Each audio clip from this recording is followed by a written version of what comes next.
तो चलिए बिना किसी देरी के सीधे इसमें घुसते हैं। आज के इस विश्लेषण में हम एक ऐसी बेहतरीन दुनिया के सफर पर निकलने वाले हैं जहां प्रकृति के दो बिल्कुल अलग और सच कहूं तो बिल्कुल एक्सट्रीम रूप देखने को मिलते हैं। एक तरफ वो जंगल हैं जो साल भर मौसम के चरम बदलावों की कड़ी चोट सहते हैं, और दूसरी तरफ एक ऐसी जगह जहां मौसम हमेशा एक जैसा गर्म और नम रहता है। ये सिर्फ दो जंगलों की कहानी नहीं है, ये नेचर के दो बिल्कुल अलग चेहरों का शानदार सफर है। अब जरा एक पल के लिए सोचिए, जिंदा रहने की दिशा आखिर तय कौन करता है? क्या एक ऐसा माहौल जो लगातार बदलता रहता है, जहां खून जमा देने वाली ठंड पड़ती है, या फिर एक ऐसा उग्र जंगल जो हमेशा गर्म और प्रतिस्पर्धी रहता है? आज हम यही समझने की कोशिश करेंगे कि कैसे बाहरी पर्यावरण वहां रहने वाले जीवों की अंदरूनी सर्वाइवल रणनीतियों को पूरी तरह से मजबूर कर देता है और उन्हें ढालता है। सबसे पहले बात करते हैं डेसिडुअस फॉरेस्ट्स यानी पर्णपाती वनों की। ये धरती के उत्तरी शीतोष्ण इलाकों में फैले हैं। यहाँ का बेसिक रूल ही यही है, मौसमों का कड़ा संघर्ष। यहाँ हॉर्नबीम और ओक जैसे पेड़ों का एक भारी शामियाना होता है। पर यहाँ की सबसे हैरान करने वाली बात पता है क्या है? सर्दियों की मौत जैसी शांति और वसंत के तेजी से होने वाले पुनर्जन्म के बीच का जबरदस्त अंतर।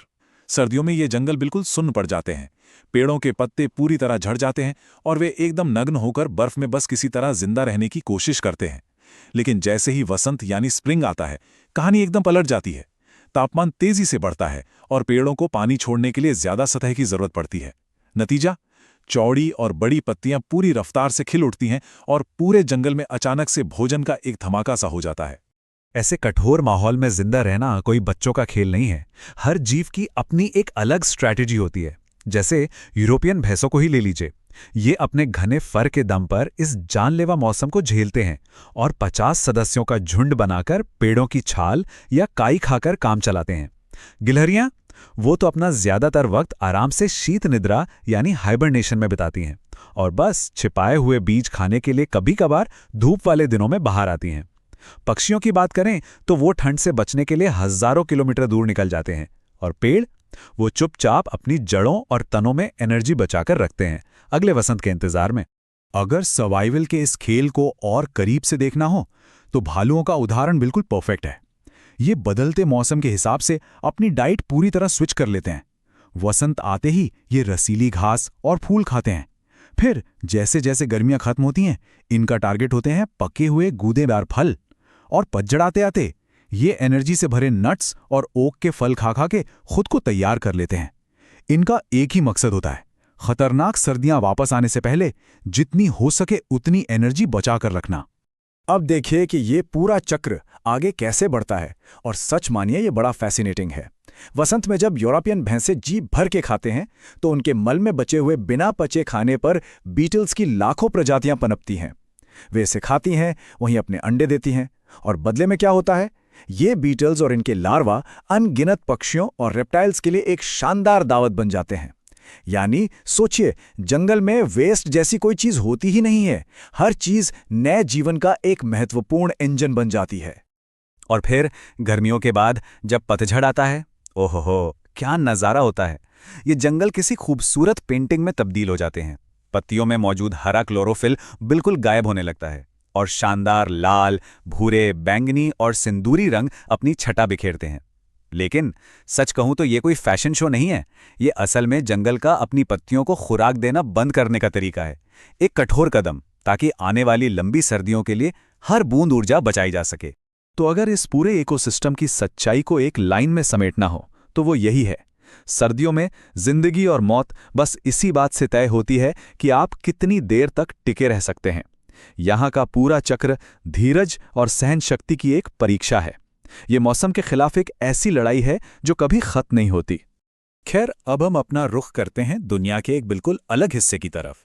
नई दुनिया के जंगल, नियोट्रॉपिकल वर्षावन यानी निरंतरता का इंजन। यहाँ कहानी बिल्कुल उलट है। यहाँ आपको जमा देने वाले बदलावों से नहीं लड़ना है, बल्कि एक हमेशा गर्म, नम और बेहद कंपैरेटिव माहौल में खड़े रहने की जद्दोजहद करनी है। 1700 से लेकर 2000 मिलीमीटर। जी हां, किसी भी जंगल को सच्चा वर्षावन कहलाने के लिए हर साल कम से कम इतनी बारिश चाहिए ही चाहिए। पानी की यह विशाल मात्रा ही इस पूरे सिस्टम की जान है। तो यहाँ समझने वाली सबसे अहम बात यह है कि इस जंगल के कुछ अपने बेहद सख्त नियम हैं जो बदलते नहीं हैं। हर महीने कम से कम 100 मिलीमीटर बारिश, तापमान हमेशा 27 से 30 डिग्री के बीच, मतलब 5 डिग्री से ज्यादा का उतार चढ़ाव मिलना लगभग नामुमकिन है। और हवा में नमी, वो तो पूरे 80% पर फिक्स रहती है। यही वो कठोर, ना बदलने वाला ढांचा है जो यहाँ के हर पौधे और जानवर का डेली रूटीन तय करता है। और पानी की इस निरंतर मौजूदगी का असर देखिए। जानवरों के तौर तरीके इस लिक्विड एनवायरनमेंट के हिसाब से ही ढल गए हैं। स्पेक्टिकल्ड कैमन बारिश से डरता नहीं, बल्कि बारिश होते ही वो पानी में अपने जबड़े जोर जोर से हिलाकर अपने इलाके पर दावा ठोकता है। दूसरी तरफ बेयर थ्रोटेड टाइगर हेरॉन को देखिए। उसकी चोंच किसी हार्पून की तरह काम करती है, जिससे वो पानी के अंदर से मछलियों और केकड़ों का एकदम सटीक शिकार कर लेता है। लेकिन इन सब के बीच एक बड़ा ही चौंकाने वाला आंकड़ा है, 2%।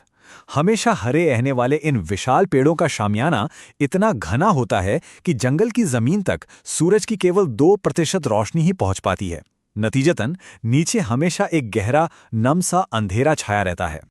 अब इस अंधेरे और नमी वाले निचले हिस्से में रहने वाले जीव भी कम अजीब नहीं हैं।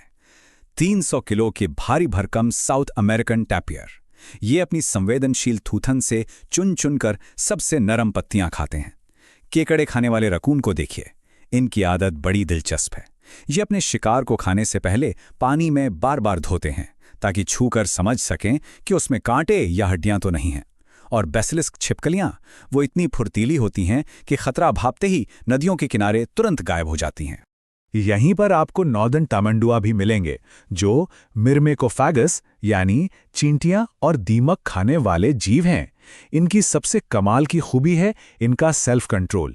ये दिन भर में 9000 चींटियां खा सकते हैं, फिर भी ये एक पूरी बस्ती को कभी सफाचट नहीं करते। बस थोड़ा हिस्सा खाकर छोड़ देते हैं ताकि उनके भोजन का स्रोत हमेशा के लिए सुरक्षित बना रहे। स्मार्ट है ना? जमीन से थोड़ा ऊपर जंगल के टॉप फ्लोर यानी कैनोपे की तरफ देखें तो वहां भी गजब का ड्रामा चल रहा है।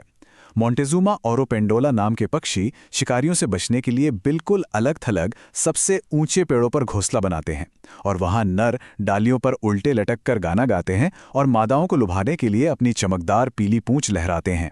घने पत्तों के बीच खुद को महफूज रखते हुए अटेंशन पाने का क्या शानदार तरीका है। ऊंचे पेड़ों की बात हो और स्पाइडर मंकी का जिक्र ना हो, यह तो हो ही नहीं सकता।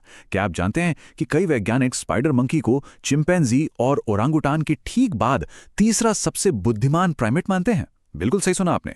और इसकी वजह यह है कि इन्हें लगभग 2 किलोमीटर के विशाल दायरे में बिखरे हुए पके और गूदेदार फलों की लोकेशन याद रखनी पड़ती है। इस दिमागी कसरत ने इनका दिमाग बेहद तेज बना दिया है। लेकिन अगर कोई पूछे कि भाई इस जंगल का असली बॉस कौन है, तो जवाब कोई बड़ा जानवर नहीं बल्कि छोटे छोटे कीड़े मकोड़े हैं। सोचिए, मध्य अमेरिका के सिर्फ 1 हेक्टेयर जंगल में कीड़ों की 6000 से भी ज्यादा प्रजातियां पाई जाती हैं।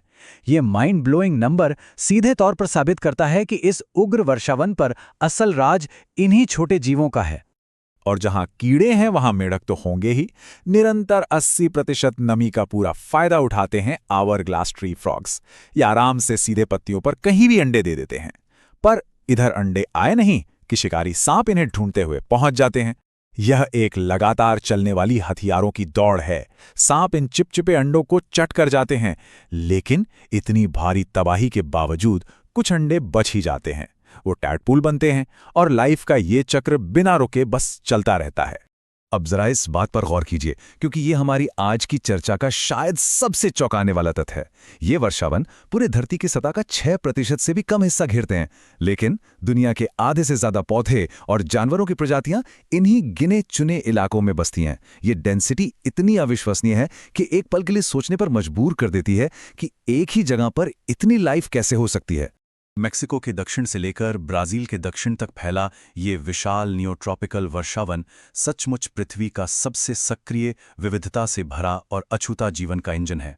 हरियाली का एक ऐसा घना खजाना जहां जीवन लगातार धड़कता रहता है, जहां आज भी ऐसी नई नई प्रजातियां जन्म ले रही हैं जिनके बारे में हम शायद जानते तक नहीं।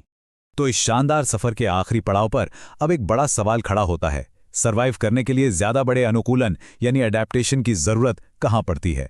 जमा देने वाली सर्दियों की उस जानलेवा खामोशी को बर्दाश्त करने में, या फिर इस नम गर्म जंगल के अंतहीन शोर और उस कांटेदार कंपटीशन के बीच खुद की जगह बनाए रखने में? प्रकृति की ये दोनों ही सर्वाइवल रणनीतियां वाकई काबिले तारीफ हैं, है ना? इस पर थोड़ा विचार जरूर कीजिएगा। आज के इस विश्लेषण में मेरे साथ जुड़ने के लिए शुक्रिया। ऐसी ही कमाल की जानकारियों के साथ फिर मुलाकात होगी।